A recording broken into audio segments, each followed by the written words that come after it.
KBS 7시 뉴스 함께하고 계십니다. 지금 시각은 7시 27분입니다. 춘천시가 중도에서 추진하고 있는 조선문학유산 복원사 부지에서 선사시대 유적이 발견됐습니다.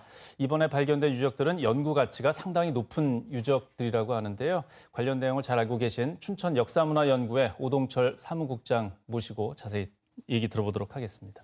어서 오십시오. 네, 안녕하세요. 네. 이번에도 유적이 나왔는데 이번에 나온 유적들은 어떻게 발견이 됐습니까? 이게 이제 2020년도에 춘천시가 그 상중도 일대에다가 그 유교문화공원을 조성하겠다는 발표를 했었습니다. 그러고 나서 이게 이제 그 새로운 시정이 들어서면서는 이제 조선문화유산공원으로 하겠다 이랬었는데 여기 그러다 보니까 이제 작년에 그걸 시굴 조사를 먼저 했었어요. 그 시굴 조사를 하니까 유적들이 많이 있을 거라고 추정이 돼서 정밀 발굴 조사를 했던 거죠. 그 과정에서 이제 유적들이 나온 거죠. 예, 이게 같은 시기의 유적이 아니라 여러 시기의 유적들이 한꺼번에 나왔다면서요? 이게 이제 중도 지역, 중도도 그랬었잖아요. 이 상중도하고 중도의 특징일 수 있는 건데, 일단은 가장 많이 나온 곳은 이제 청동기 시대로 추정되는 유적들이 가장 많고요. 그다음에 이제 고려 시대, 삼국시대 일부도 나오고 있어서. 청동기 시대부터 해서 계속해서 유적이 이어져 오는 것이다. 이렇게 볼 수 있는 거죠. 예, 오랫동안 거기가 큰 도시가 있었다. 뭐 이렇게 예상이 되는데 이번에 발견된 유적이나 유물들은 어떻게 그럼 처리가 됩니까, 앞으로? 아무래도 이제 문화재청이 어떤 결정을 내리냐가 가장 중요할 텐데요. 아마 이달 중순경에 열리는 매장문화재 분과위원회에서 아마 어떻게 할 건지 결정을 할 것 같고요. 여기서 이제 나온 유적들이 저희가 이제 상당히 중요하게 보는 부분들이 몇 가지 있는데요.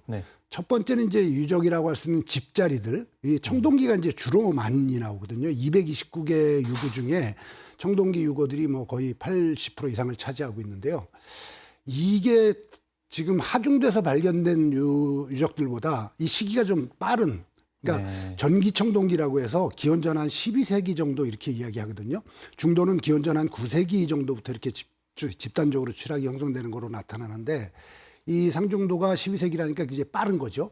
그러면 하중도하고 상중도의 어떤 연관관계 그리고 춘천의 어떤 그 청동기 시대의 어떤 이 변화상을 좀 볼 수 있는 중요한 유적으로 보이고요.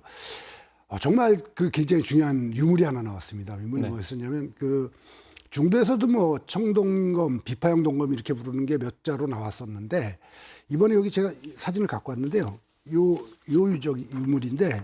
이 명확하네요. 예, 그렇죠. 이게 뭐냐면 이제 비파형 동검의 손잡이 끝부분에 달리는 건파두식이라는 건데요. 요게 지금 대한민국에서 3개밖에 안 나왔던 거예요. 요런 양식이. 이게 이제 왜 중요하다고 하냐면 춘천은 처음 나온 거고요. 이게 이제 요령석 동검이라 해서 그 중국의 요령성 쪽에 있는 고조선의 문화죠. 이게 춘천을 통해서 다른 지역으로 혹시 이게 전파가 되는 거 아니냐. 왜냐하면 워낙 숫자가 적게 나왔기 때문에 이런 것들이 이제 굉장히 중요하다고 볼 수 있는 거죠. 이런 것들이 굉장히 좀 가치가 높은데 그럼 앞으로도 연구가 많이 좀 필요하다고 보시겠네요. 그렇죠. 아무래도 지금 나온 보고서를 이제 보고요. 이제 발굴이 끝나고는 완전히 이제 보고서가 나올 텐데 그 보고서의 어떤 연대라든가 이것들이 가지는 특징 이런 것들하고 하중도하고 관계 그리고 춘천의 다른 지역하고의 청동기 유적들의 관계 이런 것들을 살피면은 춘천 지역이 고대 그러니까 이 선사시대의 어떤 지역인 성격을 좀 더 명확하게 밝힐 수 있을 것 같고요. 이 유물들을 통해서 그동안 이 유물들이 대부분 이제 청동검이나 아까 보여드렸던 건파두식 같은 경우도 이제 그 요령성 쪽의 양식들이 고조선 양식이 들어오는 거기 때문에 춘천은 고조선하고 떨어져 있는 지역이라고 봤거든요. 이런 것들을 좀 중요하게 봐야 되는 거죠. 그래서 아마도 새로운 연구들이 많이 진행될 거라고 추정이 됩니다. 이런 것들을 위해서 또 행정기관에서도 뒷받침이 좀 돼야 되는 부분이 있는데요. 그렇죠. 가장 중요한 부분이겠죠. 지금 이곳이 그 조선문학유산 복원사 부지인데 이게 어떤 관련성이 얼마나 있는 사업입니까? 사실은 관련성은 없죠. 왜냐하면 이거는 선사시대고 조선시대는 한참 뒤이기 때문에 이거하고 직접적인 연관을 찾기는 어려울 텐데요. 문제는 이제 아까도 말씀드렸던 것처럼 매장문화재 분과위원회가 어떤 결정을 내느냐가 첫 번째일 것 같고 그다음에는 이제 춘천시의 의지의 문제죠. 춘천시가 이 부분을 굳이 조선문화공원으로 가느냐. 왜냐하면 여기가 지금 유적이 나오는 지역과 안 나오는 지역이 구분이 돼 있거든요. 유적이 나오는 곳은 예전부터 좀 높았던 지역인 것이고요.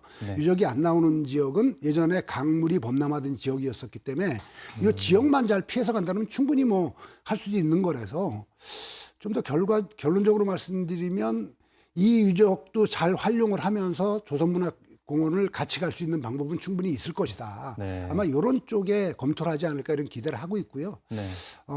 매장문화재문과위원회 어떤 결정을 내려주면 춘천시는 아마 그에 따라서 가지 않을까 이런 생각을 하고 있습니다. 네. 유교에서 조선 갔다가 이게 또 앞으로 어떻게 될지는 좀 봐야 되겠군요. 그렇죠. 이제 선사유적을 어떻게 처리하느냐가 그 다음에 하는 조선문화공원과는 이게 성격이 완전히 달라질 수 있기 때문에 네. 그거는 좀 더 이 면밀한 검토도 필요할 것이고요. 네. 그것도 활용의 문제도 어떻게 활용해서 요게 연계할 것이냐 이런 것들이 왜냐하면 고려시대도 나오기 때문에 네. 활용은 한다면 단계적으로 쭉 가기 때문에 아마 가능한 방법들이 있지 않을까 생각이 듭니다. 네. 지금도 그러면 중도의 그 약간 높은 지역에서는 예, 유물이 그렇습니다. 추가로 더 나올 가능성이 많이 높겠네요. 당연히 좀 있다고 봐야 될 거고요. 근데 이게 하중도처럼 이렇게 광범위한 지역은 아닐 거라고 저희도 추정을 합니다. 왜냐하면 상중도는 이제 고산을 중심으로 해서 높게 형성된 지역이 길게 있거든요. 네. 그리고 나머지 양쪽으로 이제 낮은 지역들이었었기 때문에 여긴 다 이제 강물이 들어오는 지역에서 사람이 살기가 어려웠던 지역이라서 네. 유적이 나오는 곳과 안 나오는 곳이 완전히 구분이 되는 거기 때문에 아마 이런 것들을 잘 피해서만 가면 뭐 크게 어떤 일을 하는 데는 제약이 있을 것 같지는 않고요. 네. 아마도 춘천시가 잘 검토를 해서 이런 것들을 좀 효과적으로 이용할 수 있는 방법 그리고 어쨌든 중도 레고랜드 때문에 굉장히 문제가 많았었잖아요. 네. 그러니까 춘천시가 이 선사유적을 어떻게 잘 활용할 것이냐, 잘 보존할 것이냐 이거에 또 이번에 숙제가 남겨지는 게 아닌가 이런 생각도 듭니다. 예, 뭐 조금 떨어져 있는 캠프 페이지 네. 이슈도 그렇고 이게 개발과 보존으로 좀 양분되는 분위기가 있습니다. 그러니까 이제 보통 선사유적이 많이 발견됐다면 사람들이 개발 못하는 거 아니냐 이런 얘기인데 무조건 못한다는 그런 측면은 아니거든요. 네. 보존과 개발이라는 부분은 잘 찾아보면 방법이 전혀 없는 건 아니기 때문에 그런 것들을 좀 전문가들하고 이 토론도 하고 또 지역의 역사 단체들 저희도 마찬가지입니다만 이렇게 이야기들을 나누다 보면 중요한 부분들 보존 당연히 해야 되죠. 보존을 하면서도 요거를 가치를 잘 활용할 수 있는 부분들이 좀 활용해 가면서 이 다른 것과 연계해 갈 수 있는 것들은 얼마든지 있지 않을까. 중국이 그런 걸 잘 보이고 있잖아요. 홍산문화 예. 같은 경우에 보면 이 중국은 유리를 씌워서 네. 이 공개를 한다든가 이런 것들이 있기 때문에 충분히 가능한 방법들이 많을 거라고 생각이 듭니다. 예, 우리 시민들도 여기에 대해서 좀 관심이 많이 필요할 것 같습니다. 시민들의 관심이 무엇보다 중요할 것 같다는 생각이 듭니다. 네, 오늘 말씀 고맙습니다. 예, 고맙습니다.